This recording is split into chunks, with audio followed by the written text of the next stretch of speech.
Well, we saw the momentum building from Black Friday at the start of December, which we saw plus 10, similar numbers to what you just quoted. And with all those last minute shoppers coming out on the run into Christmas, we saw great footfall and sales again coming through. So it's been a really positive start to the key golden quarter for the retailers out there.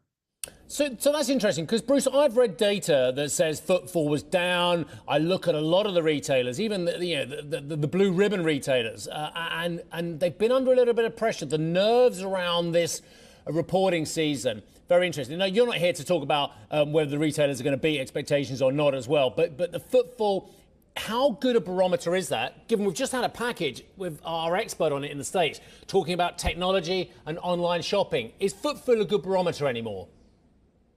Well, obviously, it's all about spend, right? The key thing is the spending. And coming out of the pandemic, that was the first thing we saw recover was the general spending levels that are holding up compared to last year.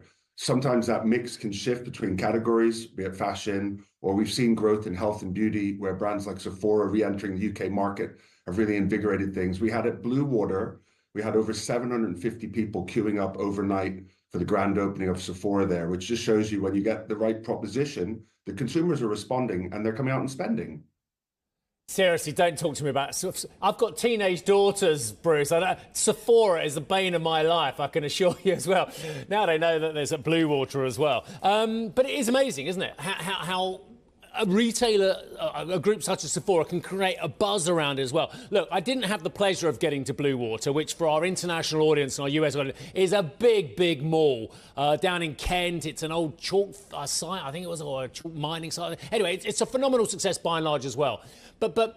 And there are big new retail. I think JD have got a big new store there as well. That's JD's Sport, of course, opposed to JD.com for our international audience as well. And you mentioned Sephora as well. But some of the other retailers there, are they suffering, Bruce?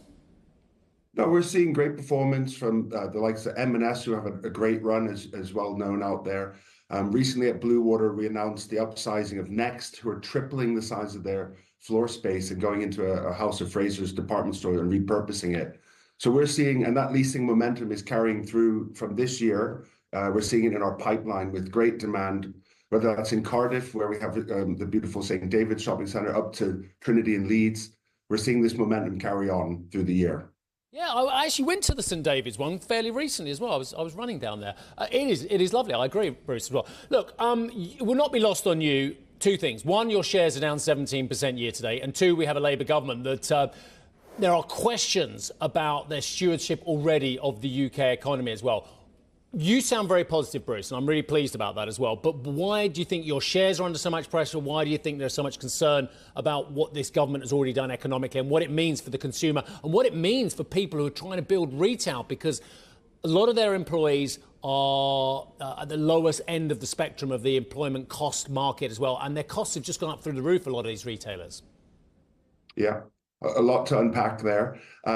Certainly, retailers have had some time coming out of the pandemic, and the strong retailers have been working hard on those P&Ls.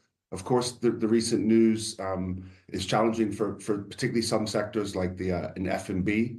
But I think the best businesses are ready to absorb this and, where possible, not pass those costs on to the shoppers. We've seen, back to the start of your question, consumer confidence has been pretty choppy through the year. And we need that to stay at a good place. The macro conditions haven't been perfect out there. And of course, we'd love to see the interest rates come down a little more in the months ahead. We know that we need to see inflation keep staying in a reasonably good place around that 2% mark. So I think with just a little shift in the wind, we can see our momentum keep pushing forward. And that should eventually be reflected in our share price.